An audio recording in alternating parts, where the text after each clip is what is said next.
Welcome to the latest episode of 5 on the Floor on the 5 Reasons Sports Network. Thanks for joining us on your favorite podcast app, on Apple Podcasts, on Android. We recommend Spotify. Also, check out the 5 Reasons YouTube channel for all your content on the Dolphins. Also, check out PrizePicks. Use the code 5, F-I-V-E. Put down your $5. Get your 50 to play right away. PrizePicks, the official fantasy sponsor of the 5 Reasons Sports Network.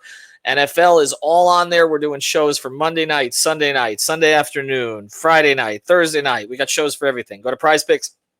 Use the code 5, F-I-V-E. Put down your 5, get your 50. It is legal in the state of Florida. Also, Off the Floor, that's our Discord server. 10 different channels, plus the stage shows, the place for the most heat anywhere, the most heat information and conversation. It's prizepicks.com. Use the code F-I-V-E. And now, today's episode. Uh-oh. Yeah. It's Mercy. Music by Mercy again. Heat Nation, we the culture.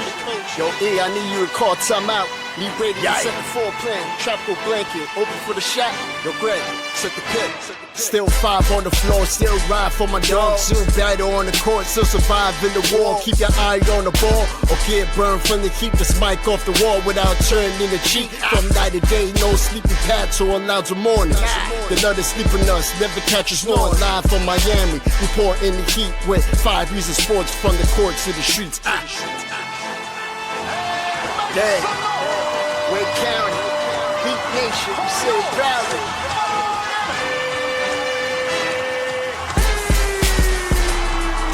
Welcome to 5 on the Floor, a daily insider show on the Miami Heat and the NBA, featuring Ethan Skolnick, Greg Sylvander, Alex Toledo, Brady Hawk, and others from the 5 Reasons Sports Network.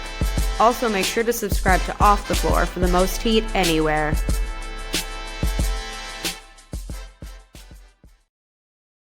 All right, welcome back to 5 on the Floor. Here's today's floor plan. I'm Ethan Skolnick. You can follow me at Ethan J. Skolnick at 5 Reasons Sports. I got Alex Toledo. You can follow him at Tropical Blanket. We're getting a little closer to training camp here. Make sure you check out all the episodes we put out there this summer because you may have forgotten us. But we did a lot. I mean, we basically potted every single day. Don't really know how we did it. A couple episodes about the Hall of Fame weekend, so check that out. Greg and I did those. Also, Mateo has been doing episodes as we commemorate the 2006 championship. So some stuff in the past, but we look to the future, obviously, and talk a little bit about the present. And there was a report today, first from Ira Winderman. We've speculated on this name before. There are certain names that are out there. They're fairly obvious. Which, you know, the guys that could be free agents and the Heat have an obvious need for an extra big. Like we've talked about that ad nauseum, unless they're going to count on Vlad Golden, which I don't know that either of us feels that comfortable with that. They really don't have a fourth quote unquote big on the roster that's really playable. They could go with Keyshawn Johnson in limited minutes perhaps, but I don't think that's something that everybody really wants to lean into. And then of course, Jovic doesn't really play like a big. We saw a little bit of that in this run here for Serbia, which by the way is over. All the Heat players are out. All of them acquitted themselves well though. Jovic for Serbia, Fontecchio for Italy, and Larson for Sweden. You could argue that Fontecchio and Larson were their team's best players, and Jovic was definitely in the top 3 on his. So all of the players played well, and it's going to make for an interesting training camp. But there is a report out there that the Heat, this is from Ira, have been in contact with Precious. See, this is another one. I thought we were done with him, and now I didn't have to pronounce his name anymore. But Precious Achiuwa, right? Yes, that's right. Of course, first-round pick of the Miami Heat, who is best known for not being Tyrese Maxey or Desmond Bane. Like that's how he got characterized in Heat history. He did some decent things as a rookie. I always was dubious about him and Bam playing together. I remember asking Riley about that at a press conference. He said, "Oh, we wouldn't get it. We didn't draft him unless they were going to play together." And then Spo really didn't play him much together. He was kind of too undersized to be a center, had some limitations as a 4, but did resurrect himself as a rotation player after a stint in Toronto with New York. And he's available right now. And so the Heat have made contact with him. Now, just before I get to your view of him, Alex, because I know you have a definitive view, I don't think this is imminent. We've said repeatedly that the Heat are not really looking to go over the luxury tax for any big that they may add at this point. They can do it a little bit later, and it won't affect them quite the same. But there's also the Terry Rozier specter here and how that plays into this. But let's get into your view of Precious as a player. Honestly, I didn't think I was going to have to speak about Precious again. maybe ever, right? But look, man, it's obviously somebody that the Heat have drafted before. We know that they have a hole right there in their front court where they obviously need another big man. I think just to be able to have a body out there who can play if need be, right? Like I've made my position clear that I think what is going to happen is, they're going to have Bam and Ware playing as their bigs. But in case, like throughout the season, like what are the odds that both of them are going to play 82 games, right? Like I just think there's going to be a point in the season where they're going to need another big and somebody who can just step in and play some minutes to, get things through. And I think Precious kind of feels that, it checks off that box. Like they almost certainly can't sign anybody that is more than the veteran minimum. He's a little bit younger. He's not like a DeAndre Jordan or a Trey Lyles who are out there who have bigger minimums because they played so many more years in the league, right? Like Precious kind of is closer to Kai Jones in that sense, where I think he was only drafted I think he's only got one more year than Kai Jones, where they have a very similar minimum and can just kind of wait till mid to late December to sign them, right? So I think it very much feels like those types of boxes, right? Like an NBA player with experience, and that's about as much as I can say for him. I think defensively, he's still got some stuff there. Like when you look at the stats, like that's the one positive about him is that he can be a rotational player for you on defense, right? Like, I mean, not rotational like I would want him to be in the rotation. That's absolutely not what I'm saying. I just mean like that is the value that he brings as an NBA player right now, is that he's decent on defense. On the offensive side of the floor is the complete opposite. Like he's not a threat. He doesn't shoot it well. He tries to sometimes create for himself, which it's cool that a big can, but he doesn't do it at a high level by any means. And then when you go and look at the stats, it's like the past 2 seasons with the Knicks, the defense got a little bit better when he was on the floor, just a little bit, right? It got marginally better, which is a good thing for somebody who, is not somebody you're depending on. Like it's good that you can throw him out there and you'll be fine on defense. The problem is on offense, like I've been saying, it got worse by 6 points per 100 possessions. That is a drastic drop, and that's over the last 2 seasons, just with the Knicks. But yeah, like he is somebody who I think checks off those boxes for another, like an end of roster player in order to have another big. I'm really not trying to like talk down on him. I'm just trying to be real about where he's been the last couple of years. It's not somebody that I think would excite Heat fans, and just like very much in the Kai Jones sense of like you need somebody else on the team. Right. On the Kai Jones episode, I kind of like the idea of him more just because he was more of like a screen and roll athletic big. The role was very clear, or it would be very clear. With Precious, I don't know what he does on offense. I think like last year they had him taking less jumpers, which is a good thing, but he still took some middies. He's not exactly like this above the rim athlete as a roller either. He still feels very much like a tweener on offense. And yeah, like I don't think it would be a bad move to sign him later on in the year when it's possible. But yeah, it checks off the boxes. That's what I can say about Precious. Well, it checks off the boxes and they know him, right? So that's the advantage, is that he would come in and then they would know immediately, not just those who would sign him, but also Spoelstra, like what he can do and what he can't do, and not put him in positions where he can't do certain things. And obviously, it's different when you're a first-round pick and there's high expectations and the fans are clamoring for somebody to play, and you're trying to make a push there, and then he's not the player that some others after him became, and so then there's that additional pressure. And fans were not really they weren't heartbroken when he was traded along with Dragic to get Lowry at the time. They weren't. But yeah, I mean, he did some functional things with the Knicks. And like you said, they need a guy. Kai Jones is, it doesn't look like that's happening anytime soon. And we talked about him a bit. I heard there might have been some kind of an ailment during the workouts themselves. I'm not really sure exactly what played out there, but it doesn't seem like he went to America Cup. I don't think he played. I've talked to Timothy about that, so I'm not really sure where that stands right now. I don't think he's signed overseas at this point. He had an offer that was pretty well publicized to go overseas. That I don't believe that's happened to this stage. And there's other bigs that they could call upon if they really needed to. But again, this gets to the point that they don't really want to spend on one who's not going to play a lot.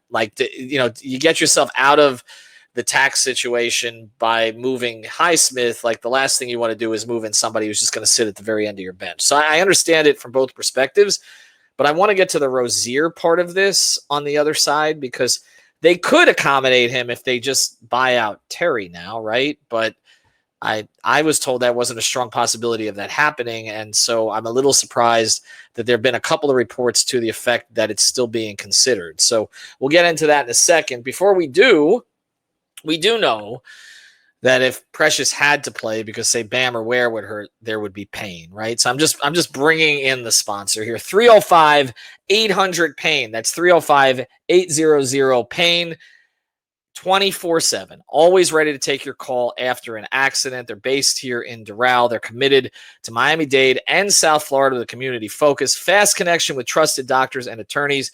BBB, that's Better Business Bureau, accredited with an A+ rating for car accidents, personal injuries, and related legal matters. The number itself is the brand, 305-800-PAIN. That's 305-800-PAIN. Your first call after an accident. Make it to them because every minute counts. With one call to 305-800-PAIN, you get immediate access to trusted doctors and attorneys who guide you step by step. Check them out. Again, it's 305-800-PAIN, and you probably find them on some of our injury report segments at some point later this season as it starts. The Rozier thing, they're not going to be able to trade him. We've established that. The FBI investigation, as far as I know, is still going on. There was a false report that Malik Beasley had been cleared. That does not appear to have been the case. They're not necessarily tied one to the other, but it doesn't seem like anything is resolved in that situation. Of course, Rozier, it's related to that, situation he had in Charlotte, which he may or may not have known about. Obviously, he was cleared by the NBA, but the FBI is still investigating. Okay, but they're not going to be able to trade him while that's going on. It's been described to me as toxic, not by people inside the Heat organization, but by people outside. So it's just not going to happen. So we've talked about the waiving possibility. I don't think that's happening. The buyout, though. The reason I was told the buyout was not likely was because he would have to accept taking less money than he's otherwise going to be paid. He has some of these non-guarantees in his contract, too, which are worth about $1.7 million. But he would have to accept taking less, but he's not going to make that up anywhere else because nobody's going to sign him while the FBI thing is still going on. So, I don't know. Barry raised it as a possibility today, but I still don't see it, and I don't see why they would do that and basically give away the expiring contract, which could have some value in a trade at some point if he's cleared, just to bring in Precious and stay under the luxury tax, right? That doesn't make sense. Yeah, I'm not really there with that. I don't think Precious or Kai Jones is necessarily worth, hurrying things up for. I never really thought the buyout thing for everything, all the reasons you're saying, was any sort of possibility. It just doesn't seem like there's any reason for Terry to do that, given everything, where it's just the worst time, the absolute worst time for him to try to do this. It's harder to come up with a worse scenario for a player like Terry to try to negotiate a contract buyout here. So no, I'm with you there. I don't see that happening. The other angle with him was the one that kind of caught my attention, just because it seemed more palatable. It's up to the Heat; they can just outright waive him. But I'm not sure I see that happening either, just because I think, like I said, I don't think Precious or Kai is necessarily worth giving up the obviously not a player that you're going to play, but the small possibility perhaps that you can use his contract for in some sort of trade. And again, I'm not saying that's going to happen. I expect that to happen, but it's that small possibility. I'm not taking that away for Precious or Kai Jones, because what if, a player becomes available all of a sudden? God knows who that player would be, right? But you need an extra contract to help make the salaries match there. You've got this ginormous contract in Terry, who the other team might not want. But again, I just think there are ways that his contract could be potentially used in a trade. Nothing I would expect, but yeah, I think they'll probably just wait it out and see if some of these guys are still available in a couple of months, since the season is going to start a month from now and they're still unsigned. So and there's no other there's no premier big out there that I think that they'd be rushing to sign. The guy who's been constantly talked about becoming available is Vucevic, and nothing ever really came with nothing happened with that. So maybe if there was somebody like that out there who they're okay, we want to play this guy, we want to give this guy real minutes. But I don't think Precious or Kai Jones or even any of the others, DeAndre Jordan, Trey Lyles, who are still out there, are guys that they would necessarily rush the process for. Yeah, I'm with you. I don't see any of these guys making a substantial difference. And by the way, while they're all still out there, they have options. So they don't need to like rush on one who's not necessarily going to be that much of a better They will have fit. to wait a lot longer with the other two veteran guys, though. That's true. No, you're right about that. That is accurate. I don't see it right now. I really don't. I mean, there's not this great. I mean, now some of these players may make decisions to go overseas, and then some of them will have outs, and some of them won't have outs or buyouts or any of that kind of stuff with whoever their country is or their team is that they're playing for in some foreign country. But I look, the thing with Precious is I think we get back to the point where the Heat are going to try to make do, I think, with what they have. And you've talked about it, that using Keshad Johnson as kind of, a flex player, as the fourth quote unquote big, or more likely, and I know Mark Stein reported this today. Again, he threw Wiggins' name back out there. The Heat have been very firm about not moving him before training camp. Things change, but as of right now, I'm not hearing that he's going to be moved.